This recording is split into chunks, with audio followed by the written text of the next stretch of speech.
Welcome to Pete and Hannah's Watchlist. I'm your host, Pete Mitchell. I'm here with my great co-host, Hannah. Hello, people. Hannah, we're here today for AFI Top 100 10-Year Revisited. But before we begin, let us tell the viewers and the listeners what they should do. Could you pretty please leave a like and subscribe to our channel? Subscribe. Leave a comment down below your feedback on the show. Thoughts, questions, comments, queries, all that jazz. Welcome. Leave your feedback. Hit the notification and you'll get great content like this one, including What's Next, the show where we help you figure out what to watch next. And we reviewed Begonia. Ooh. And we also took a look at Frankenstein. Ooh. Today is AFI Top 100 10-Year Visit. Tomorrow is Movie News, where we'll preview Predator Badlands. Yeah. And we'll also take a look at what we watched and what we missed in the month of October.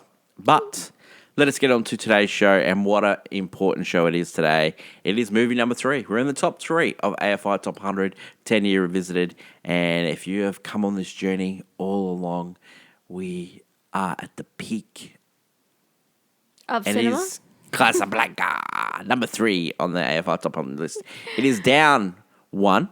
It was 2 in the previous list. And it is now 3. Have we seen this movie before? Yes. When we watch it, we have a 4K copy. Research for this was great commentary from Roger Ebert on our 4K copy. Also, our Blu-ray copy has special features, which includes documentaries. It includes great filmmakers like William Friedkin, also Steven Spielberg. The elevator pitch. Rick runs a popular cafe in Morocco. Things start not going to plan once a long-lost love enters the picture. This movie was directed by Michael Curtiz. We've already had him on the list for Yankee Doodle Dandy. He also directed great movies such as Christmas, The Adventures of Robin Hood, Captain Blood. He directed 167 movies. Yeah. The screenplay was done by Julius J. Epstein and his brother Philip J. Epstein, and also Howard Koch. The Epstein brothers were famous for their punchy dialogue. They also worked with Howard Koch, who did the intrigue with the papers and the espionage. He actually worked with Orson Welles on the planet, the aliens coming from Mars. In the radio serial. Oh. Yeah. It's based on a play that never got made. It was called Everybody Comes to Rick's, which was written by Murray Burnett and Joan Allison. This was picked up by one of the researchers from Warner Brothers who used to go to New York and find plays to make movies out of. The producer was Hal B. Wallace. We had him on the list for movies such as The Maltese Falcon. Yeah, that was good. Yeah. That was a movie. That was good? You happy with that movie? Yeah. It was a good movie. It was all right. He also did great movies like True Grit. Yeah. Yeah. No, that was... I like True Grit. True Grit, yeah. It was a good movie. Yeah.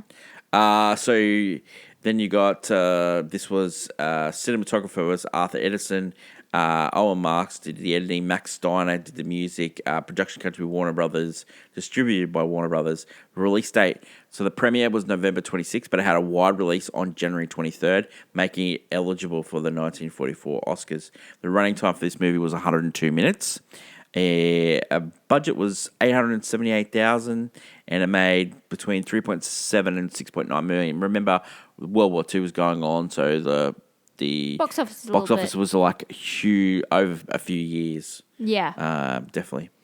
So story editor Irene Dime was the person that found the script. Hal B. Wallace, who was just running production for Warner Brothers, like just absolutely just was throwing so many productions into being. He got the film rights in 1942. Got the brothers who they left to work on Frank Capra's Why We Fight in the early of 42. Yep. How Koch was working with the Epsteins, to get that, like, the espionage sort of angle on the script. And then the love angle was supplied to you by a guy called Casey Robinson, who came up with a love story. He worked on the script of Captain Blood, which was another Michael Curtiz movie. Yeah. So what you need to know about this movie is there's a lot of stories about this movie, and so when you're doing the research, like, it's hard to know what to believe. Like in all the documentaries, they say, there was a bit of a mess on the set, but some of the writers said, yeah, there was a script there, and we did change it up. We punched it up a little bit, see if what works, what doesn't work. Because Michael Curtiz had a distinct style. He had offsiders that worked with him as well to help punch up scripts and stuff like that. Hal B. Wallace also punched up scripts. So there was a lot of people like throwing their 2 cents into it. The actors say that they didn't know who Ilsa was going to end up with at the end.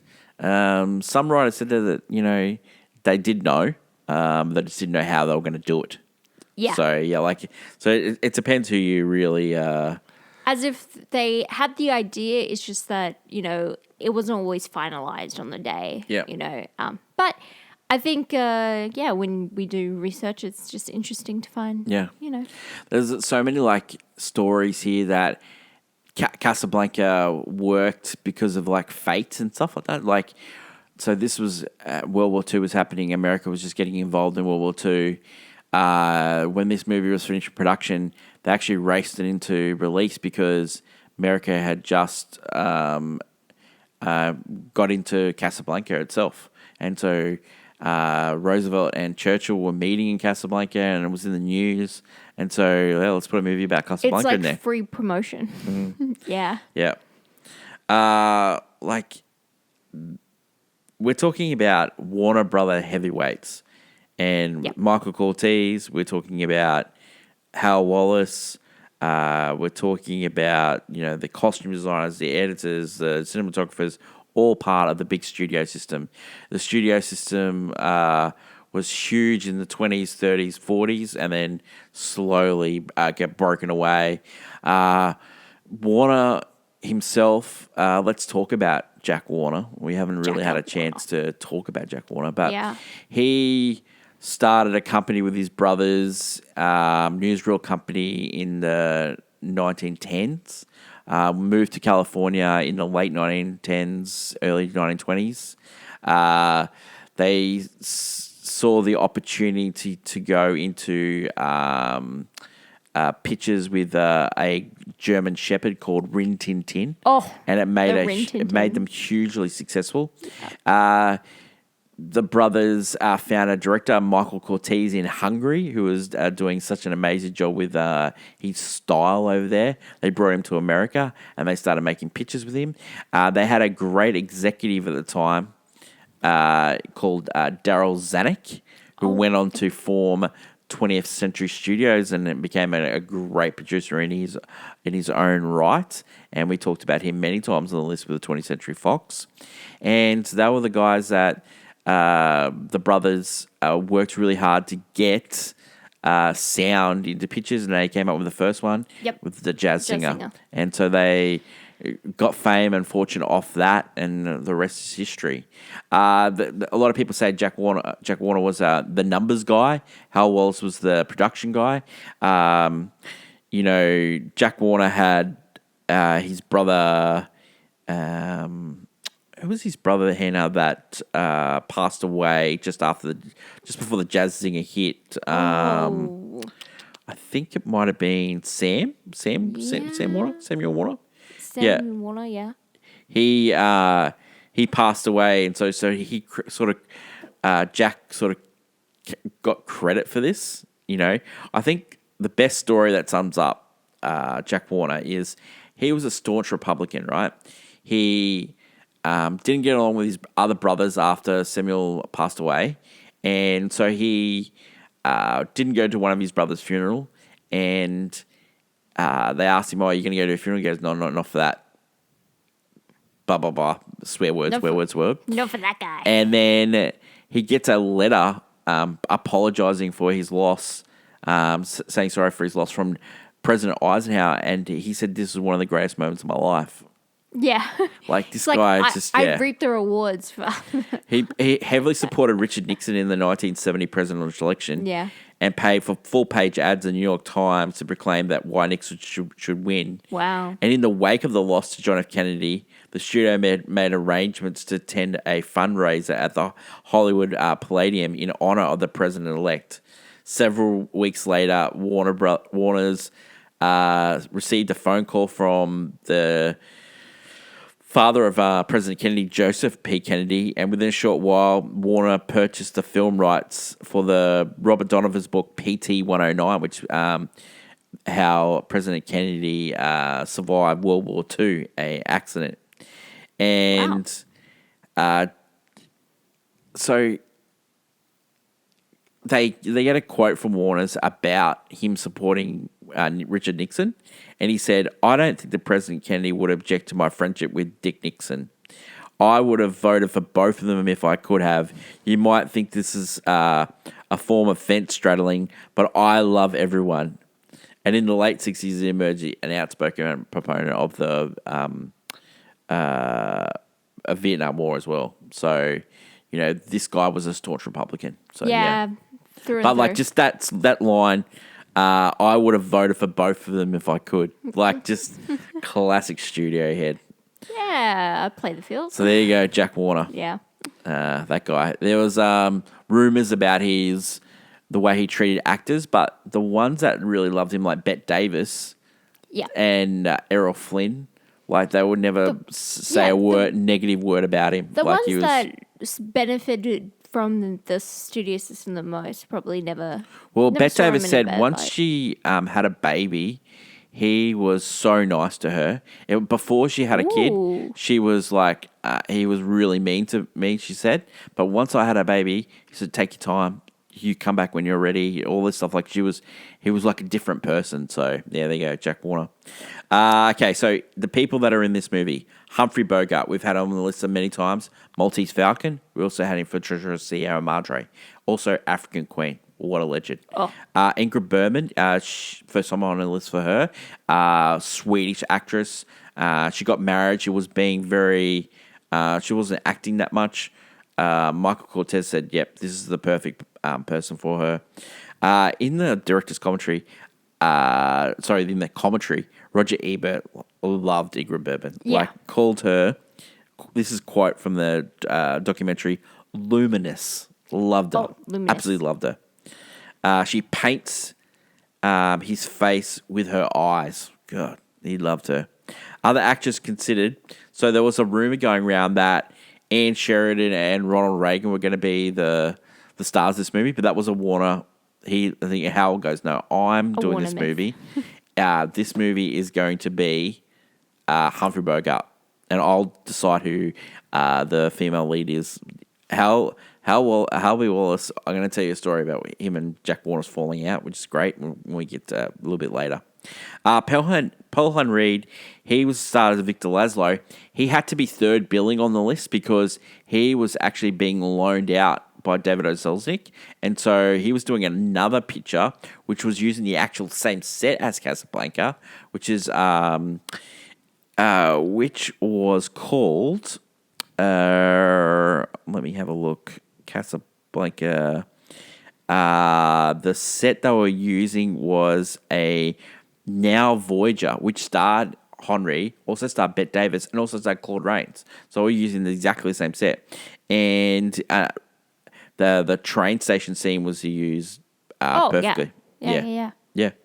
So it's called Now Voyager. Yeah. Yep. They loved the look of him in that movie, and they said this guy will be perfect to play this character. Yeah.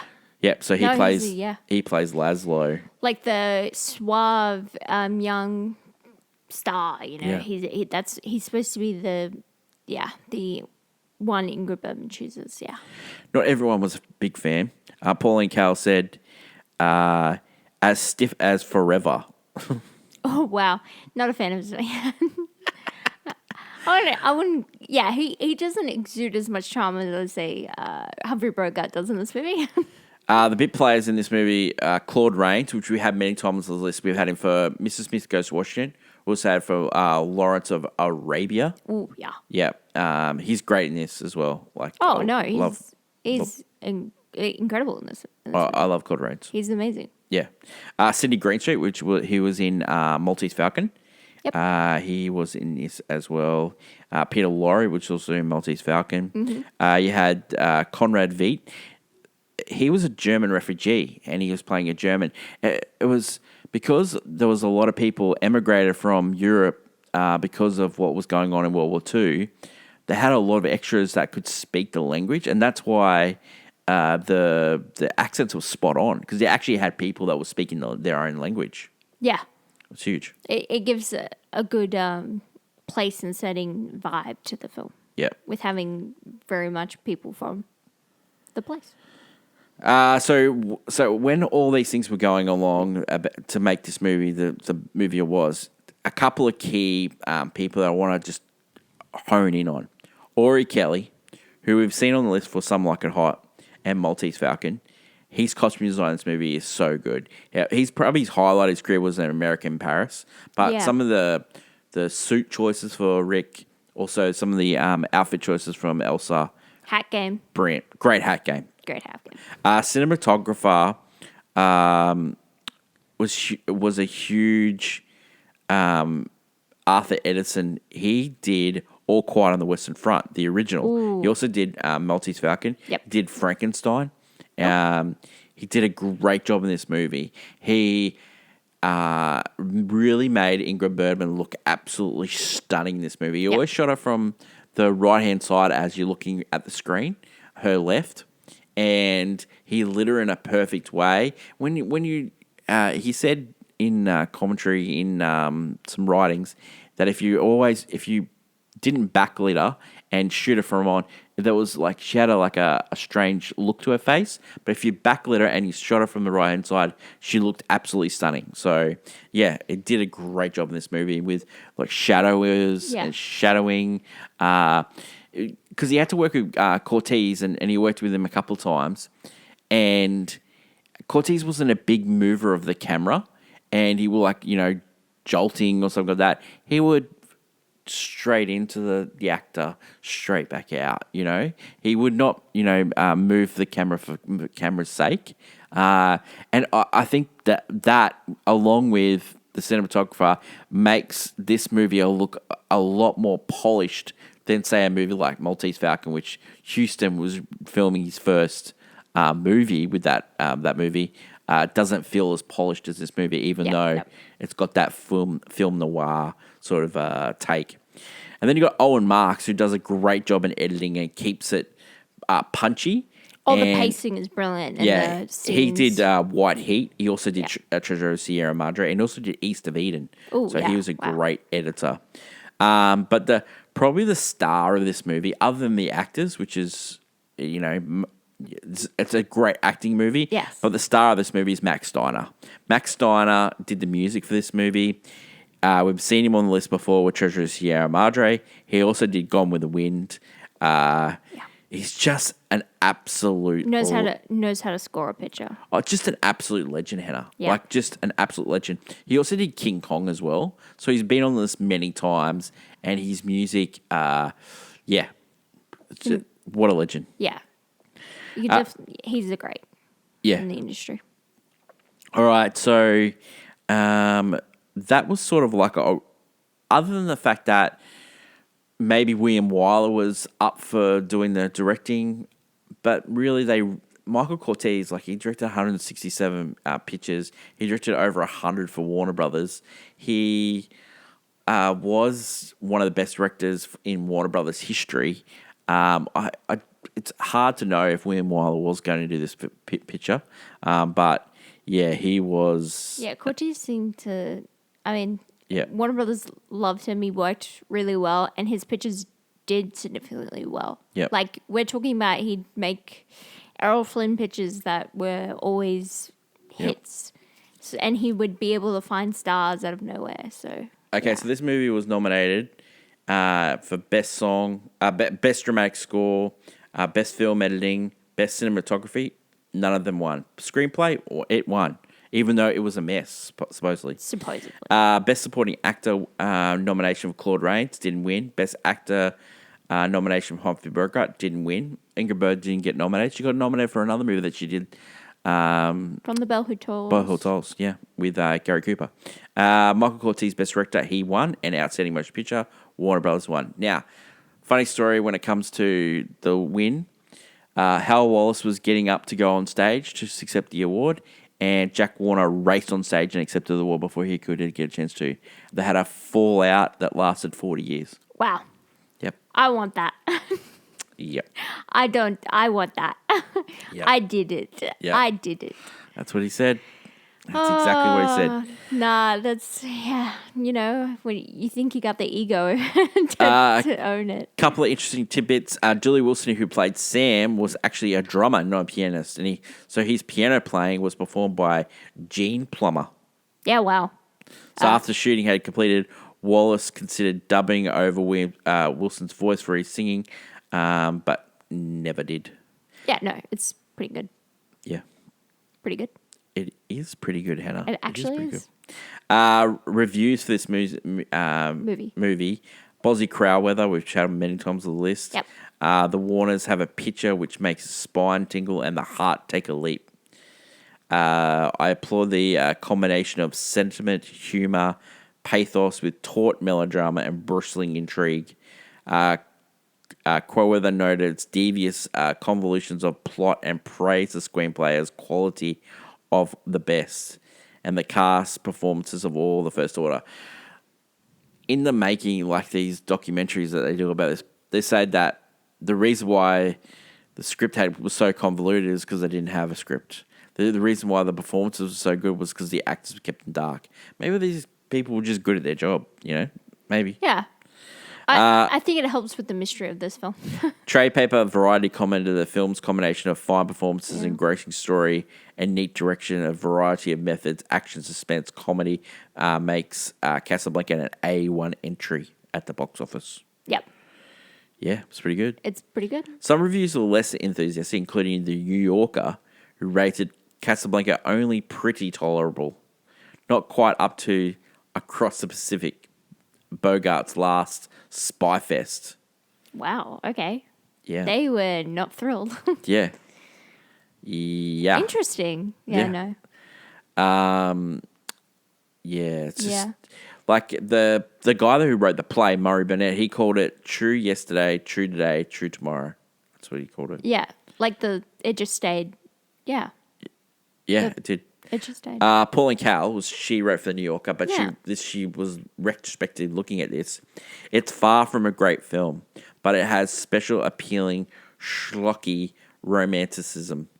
By any strict critical standards, Casablanca is a very mediocre film. Ooh. There you go. She was not thrilled. Yeah. It's a comic. Another writer wrote from Umberto Eco. It is a comic strip, a hodgepodge, low psychological credibility, and with little continuity for dramatic effects. Yeah. Yeah, I think some people, when something gets told it's this great thing, and some people look back, they're thinking, no, it's not. Yep. Yeah, people definitely love to criticize a very good film sometimes. Reaction to this film recently, Rotten Tomatoes 99, Letterboxd 4.3, IMDb 8.5. It's been used in so many great movies called Played Against Sam, which is a Woody Allen, Diane Keaton movie. It's also used in the great When Harry Met Sally. They've tried to make TV shows out of this movie. They've tried to, rework him in other ways.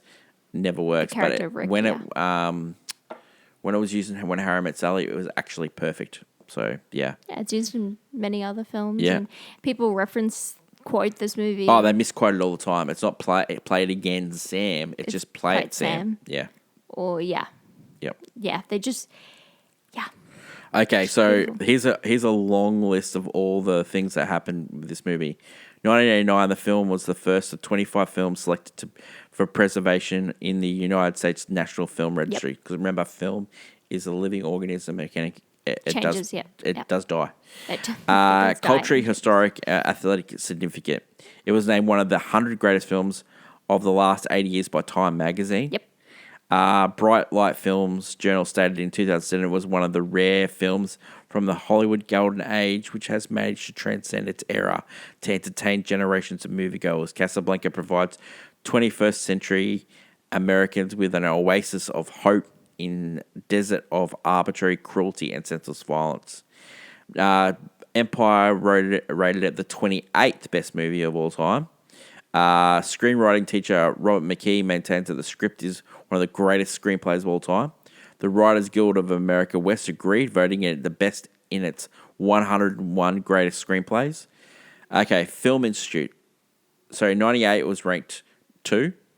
2001 it was ranked 37 in the 100 thrills. 2002 it was ranked in the 100. It was ranked number 1 for passions. 2003 it was ranked number 4 for heroes for Rick.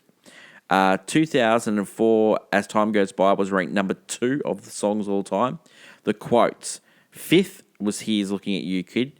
20 Louis, I think this is the beginning of a beautiful friendship. 28 Play It Sam. Play It As Time Goes By is number 28. 32 Round Up the Usual Suspects. 43 We'll Always Have Paris. 67 Of All the Gin Joints in all the world of towns, She Walks Into Mine. The 6 lines are the most of any film. Gone with the Wind and Wizard of Oz tied for second with 3 apiece. Also nominated on the list was Ilsa, I Am Not Going to Be Noble, but it's much to see about the problems of 3 little people don't have much in all these hillbillies of the world. It was 32nd in Cheers. Man, this movie is loved. And 3rd in the current list that we're talking about. Yeah. This movie will be ranked still in the top 10 when they redo this list. Oh, you don't touch it. It's unbelievable. It's untouchable. Yeah. Hannah. Yeah. That is it for the first lot of this episode.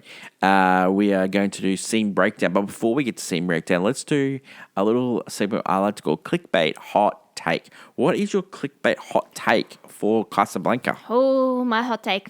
I want to preface by saying this. I do love this film, and I do consider it a great classic. However, I don't love an aspect of this film, which is why it would never be one of my favorites. Well, I said to you that Roger Ebert had a great quote, and it was, a classic movie is a movie that you can't bear not watching again. It doesn't have to be your best movie. It doesn't have to be your favorite movie, but it definitely is a classic movie. Yeah. And you said it best.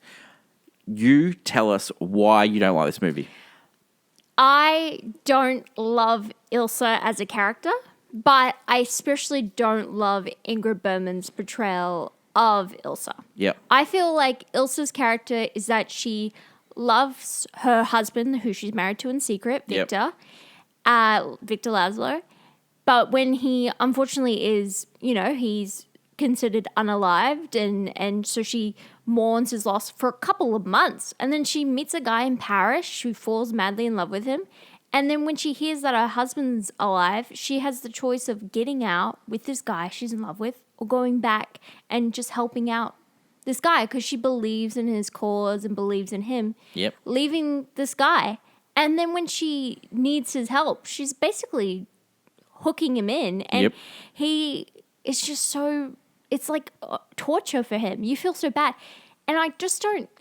I think Ingrid Bergman plays... She gives the girl next door, like, sweet, lovely woman vibe that I thought a more sultry femme fatale might be better in the role. Like, her toying with 2 guys and getting what she wants. But you got to remember... But she didn't know that he survived and she fell in love with a guy.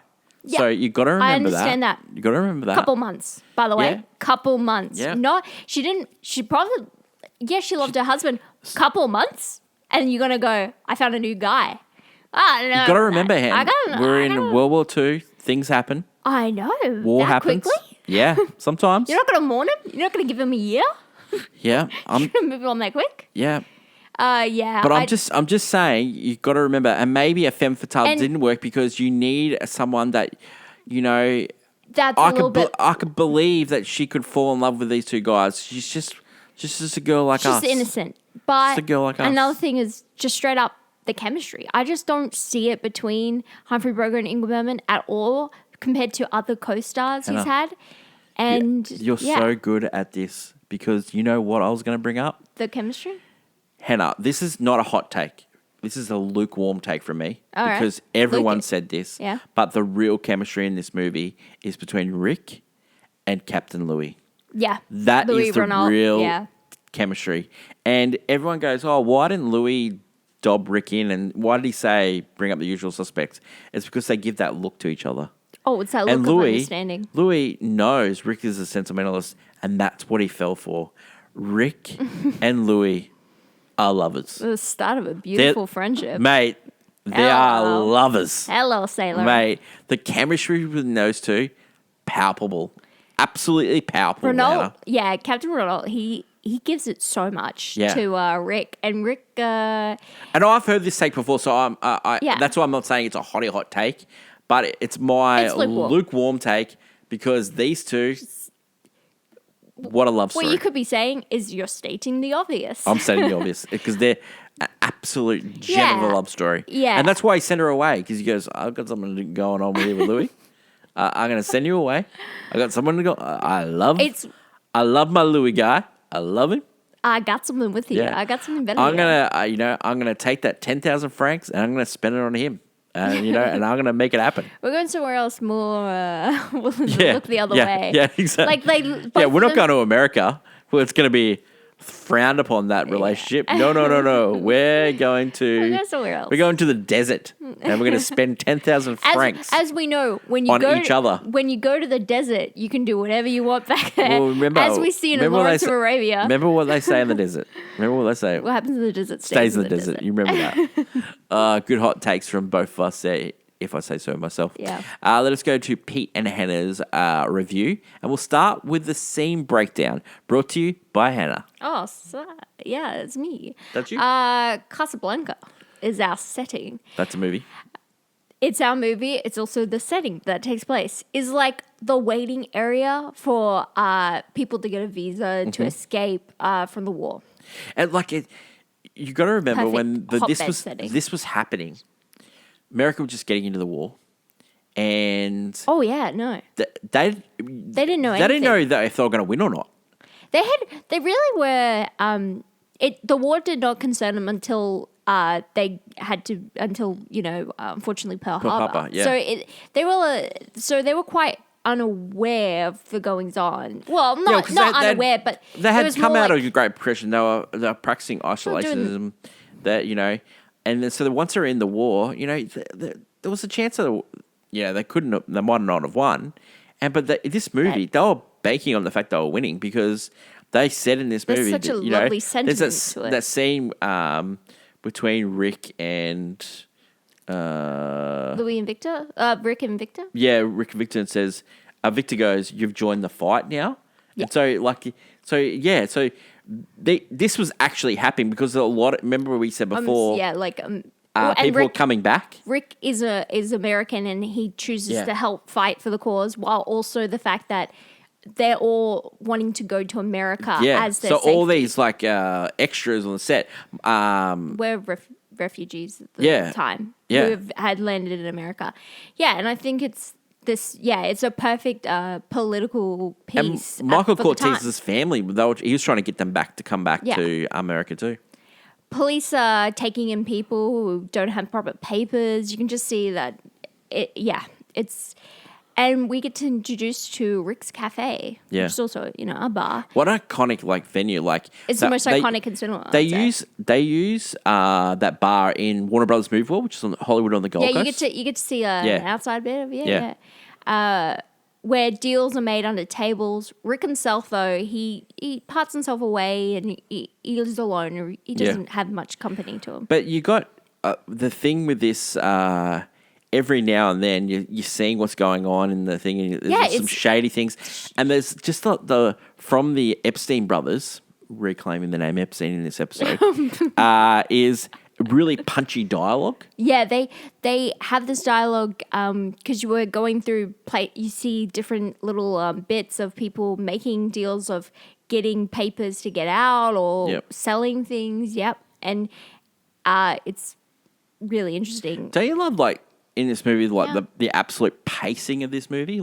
It's so the fast editing is just so fast. There's so many things this opening scene where someone steals the papers, then Laurie gets the papers. Peter Lorre's character gets the papers, and then he tries to bribe Rick with the papers, and all these things are happening so quickly at this bar, and there's just so many things are going on, and then you get quippy one-liners and all these things happening. It just really well edited, I have to say. Officer Louis Renault thinks Rick will help Victor Laszlo when he arrives because under his hard shell he's actually a softy at heart. He's a sentimentalist, yes, and that's why he falls in love with him. And so when the police arrest Ugard, who was Peter Lorre's character, who had the letters of transit from the Germans, so he gives them to Rick before he makes a run for it and is then unfortunately gunned down. Yep. Rick does hide these letters, by the way. He does, Did you know he hit him in Sam's Piano? You see him do it. I know. I'm watching. And Rick does say a line here where he repeats that he's out for nobody. He's not going to help anybody. Yeah. And even they have the bet. Even the Germans come in and they are putting pressure on Rick to make sure that he does not have any influence on helping Laszlo. Yeah. Because they don't want him. Because Victor Laszlo is this, what would you call him?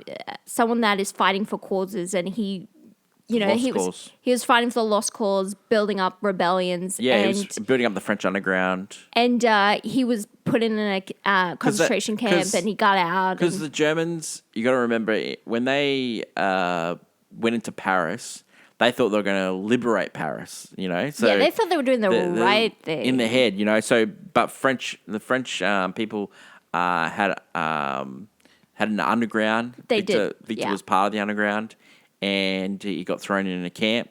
He got let go, and he's ended up in Morocco. Yeah. And Victor Laszlo and his wife, Ilsa, walk into the bar.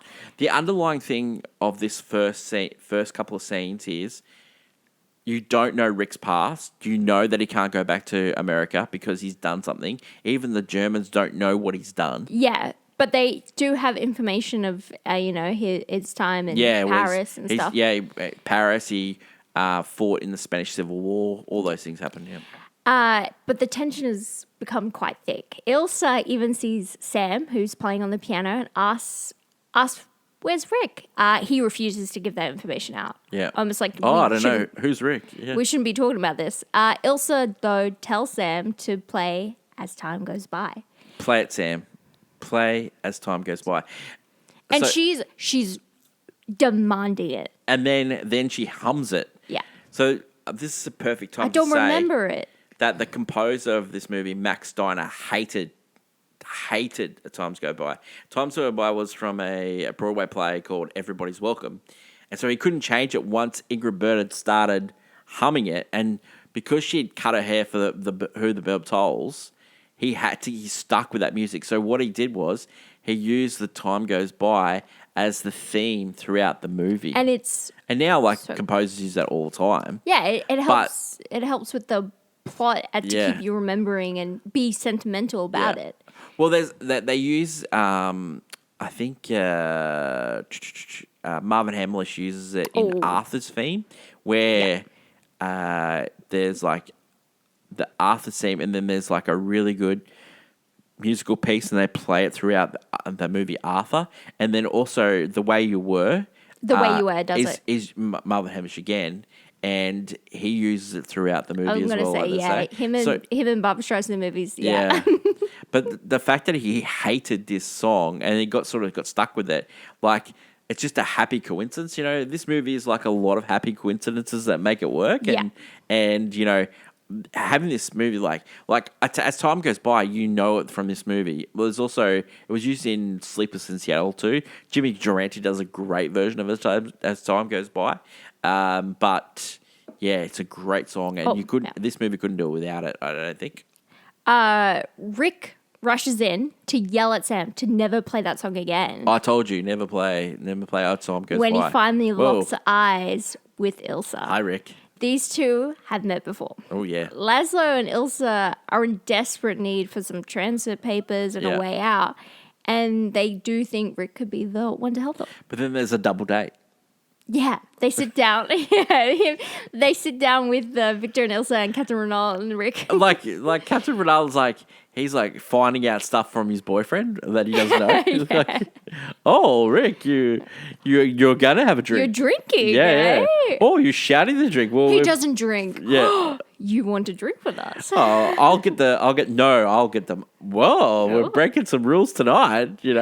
Oh, after service, Rick sits down drunk at his bar with Sam for company, and he's stewing in anger. And he's like, in all the gin joints in the town and in the world, she walked into mine. And then he says, play it. You played it for her.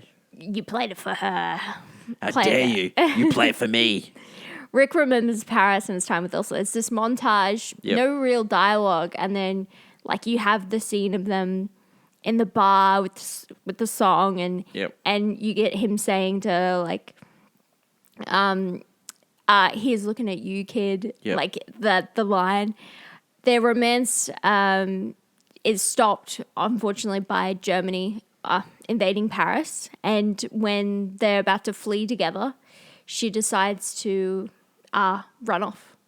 So these were the scenes that we talked about when we started the episode from Robinson, Casey Robinson. He was the one that did sort of the love story flashbacks. Yep. That was his 2 cents worth. That the movie just needed that bit. So yeah. Yeah, because they have this romance, and you kind of just needed a little bit more to add to the story. Yep.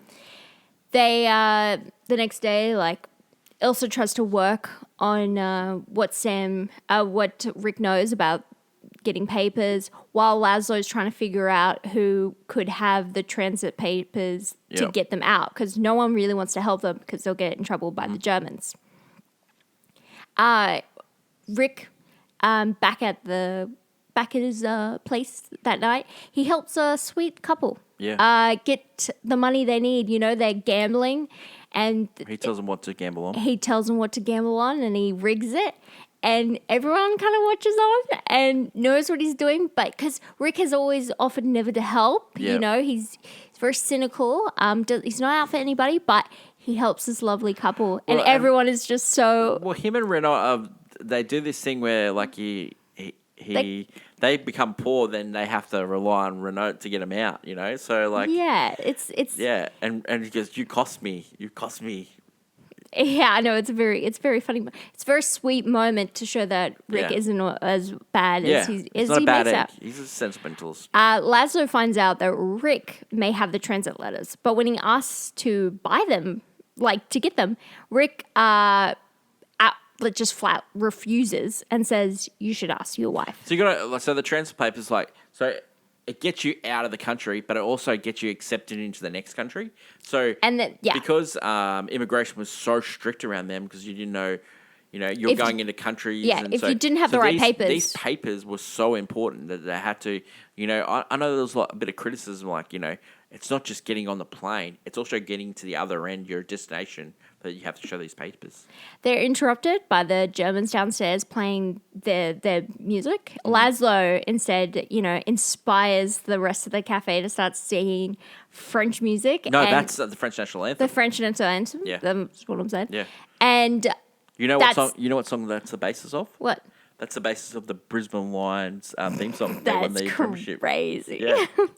And they, and that's when the Germans are like, oh no, this is what we're talking about when he's inciting them. Yeah. So he goes to Captain Ronald. Because they can't make their mind up. They said to him, "You're gonna stay here," and now they're saying you got to get out of here. Yeah, because they don't. He's roughing people up. He's getting them to. But then this is some of the funny stuff. Captain Ronald. He's like, I don't care what you need to do, just close this bar immediately, like close it. And he's like, what am I supposed to do? And then he's like, he starts closing it. And then Rick goes, what are you closing it for? I can't believe all the gambling in this place. Yeah. And then someone goes, yeah, here's your winnings. Here's your winnings, sir. Thank you. And then he just goes, it's so funny. That is the Epstein boys. That's what they That wrote. is very funny. And they closed Rick's cafe until further notice. Yeah. What happens? Rick even starts to. So what happens is Ilsa makes her way to Rick's later to ask for the transit letters. Yeah.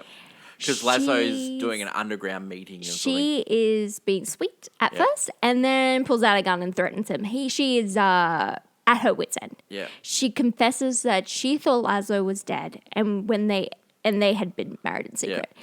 And even though she was in love with Rick, which she is, when she heard word that Laszlo was alive, she rushed to his side to help him. Yeah.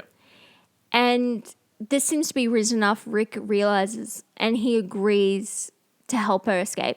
Yeah. But to escape with him and leave Laszlo behind. Yeah. And that's what she's all for it. She's all for it. And Rick is standing by that. Rick sends Ilsa home, and then he and Laszlo discuss. That's when Laszlo says, you know what, I know something's on between you two. And if it comes down to it, you take the letters and you go with her. Yeah. The Laszlo literally would sacrifice her because that's his cause. Yeah. At the end of the day, that's what he's fighting for. Yeah. Do you think Rick at this stage was already contemplating, already decided that he was not going to go? He was going to stay?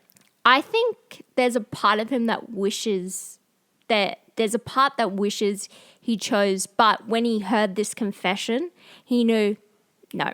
Because she was always going to regret not going with him. Yeah, and then when he realizes that this guy loves her too, it's kind of concrete proof that that's all he needed to know. Like he's again fighting for the underdog, and these two work. Yeah. The police arrest Laszlo. Yep. But Rick does explain to Renault, you know what? If you release him, you can book him for the bigger crime of actually having the letters the letters of transit. Yeah. Where were those papers? They were in Sam's piano. Yeah. I checked everywhere. Pity I'm not a music kind of guy. So funny. Rick even sets up making sure all of his staff are well looked after because, he is planning on when he goes to the great Sydney Green Street and he goes to the Blue Parrot. The Blue Parrot sucks, by the way, compared to Rick's. Rick's is the best. And he goes to Ferrari and he's like, you can have them, make sure they're paid well, and, he sorts them out really nice. You can definitely tell that the Blue Parrot was sort of based on the bar. The bar in Raiders of the Lost Ark was based on the Blue Parrot. Yeah. So Rick plans to, what we're thinking is Rick is planning to set up Laszlo so that he can take the fall for possession of the letters while he makes away with Ilsa. Yeah. The double cross, the triple cross, the quadruple cross. It's brilliant. So good. Love it. When Renault actually tries to arrest Laszlo as a rage, however, Rick forces him at gunpoint to assist in their escape. Yep. So him, Ilsa, Victor all go to the airport. The great foursome. Love them. It's Yeah. The last double date they'll ever have. And so in this moment, when Ilsa thinks, me and Rick are going to go on board, Rick makes Ilsa board the plane. And then you get that great speech. Telling her that she would regret if she stayed. Maybe not today, maybe not tomorrow, but soon and for the rest of your life. That's when he's like, and you let her go. Yeah. We'll always have Paris. Yeah. That's another great line. She even says, like, we now have good memories about Paris. It doesn't have to be a bad time. Yeah. Yeah. Well, he said, before you came back, Paris was a negative, and now it's a positive. Yeah. He looks back on the good moments. In the fond. The Germans are tipped off. Strasser is tipped off by Renault because, he's doing his job. Strasser does attempt to stop the plane. Then Rick draws his gun and shoots him dead. True. When the policemen arrive, Renault pauses, looks over at Rick, looks back at the guys. It's so good that shot where they look at each other and they formulate a plan in that little space. Almost like, I know what you did. Yeah. Because that's how they unlocked this end, because they were struggling with the ending. And the Epstein brothers said, they gather the usual suspects. They said that was what unlocked the ending for them. And then the love story bit, that came later. And so it was important that they figured out, okay, how this was going to work. Okay, she goes with Laszlo. The German general's angry. Yeah. You shoot the German general. Laszlo and Renault and Rick look at each other. That look, it's what you need. It's the knowing look, and then it goes round up the usual suspects. Just a perfect way to end a movie. But then it doesn't end there. Then how Wallace, he goes, it feels a bit flat. It feels a bit flat. Like, it's not what's going to happen to Rick. You need to know what's going to happen with Rick. And then a couple of weeks after, they get Humphrey Bogart to go into the studio, dub this, and he says, this line, yeah. That 1,000 francs, that can go far away in our vacation together. And then he utters the mortal line, "Oh, Louis, I believe this is the start of a beautiful friendship." And that's just a perfect way to end the movie. Walking off together in the fog after, after everything that's happened. That one, Rick has met the love of his life, and two, Rick's okay. He's okay. Not only that, is that you really get to understand just everyone thought of him as, oh, I'm not going to help anyone, but truly he was that guy that fights for the little man, and he does believe in lost causes, and he is one of the best characters in all of film. Yeah. Like, he truly is. So good, Hannah. He's number one. Reasons right to there. See. Reasons to see? I mean, it is cinema classic. Yeah. It's music, the look of this movie, the different genres, the romance, the film noir, just perfect. Reasons not to. You don't like Ingrid Bergman's character in this movie. I don't like Ingrid Bergman's character. I don't like the romance. I don't think it's engaging. It's one of the weaker parts of the film. The real romance, which we're noticing a lot. Yeah. Like this and like Lawrence, we're noticing that Hollywood loved. I just love how quickly this movie goes. Like, it leaves you wanting more, and that's the perfect way for a movie to end. 100% this movie. Perfect in all its subjects, but not everyone is going to love this film. I think it's just a perfect, well put together film that everyone can enjoy. Does this deserve to be on the list? 100%. Does it deserve to be higher? I think it's a perfect spot, actually. Perfect. Would you buy it on Blu-ray? Yes, we do, and we have a 4K copy. Would you watch this again? 100%. I mean, if it's on, I would never. I'm not going to gauge. Would you recommend people watch this movie? Yeah, I think everyone needs to. This is one of those. Yeah, you got to watch this once in your life. Rank this movie. Oh, all-time classic. It's an all-time classic. You cannot. No. Even though I don't even like the film that much, I still would never put it down because there's something about it. And this tells you the perfect thing of the Hollywood at the time. Borrow an actor from here, borrow a set designer, borrow a stage. The world war's happening. We've got limited people going. Borrow these extras. All these things working together to create these movies. They were churning out, movies and movies. Like Michael Curtiz in 10 years made 50 movies. Directors now are making one movie every 3 years. It's a different series. Unbelievable. Like, just Hollywood back then. Brilliant. That is it for today's show. Next week on the channel is AFI Top 100 10-Year Visited, movie number 2, The Godfather. One of my favourite movies of all time. I can't wait to talk about that movie, and has got great research. The last couple of episodes have been absolute fire. It's because there's so much research on these movies. People like them. So much documentary stuff on these movies. There's audio commentary. It just makes life so much easier. When we're doing the silent films and there's not much talking about it, it's really hard to do research on this. There's not much talking in those films? Brilliant. Absolutely brilliant. And the next 2 episodes, There's a lot of stuff and a lot of reading I've been doing about Citizen Kane. I can't wait to give you some information about that movie. It is going to be great. And we're going to watch the Netflix movie about the making of Citizen Kane. Hannah doesn't know that yet, but she is going to watch that. It's going to be great. Guys, this better be a good film. That's in 2 weeks' time. So, it's gonna be. But don't forget, we not going to leave this. We're going to keep going with this AFI Top 100. We're going to redo the whole list. We're going to finish our ranking system. We're going to finish our ranking system. And then we're going to look at movies that were nominated for the AFI Top 100 list. But never made it. We're also going to look at movies that were made the original list but never made this one.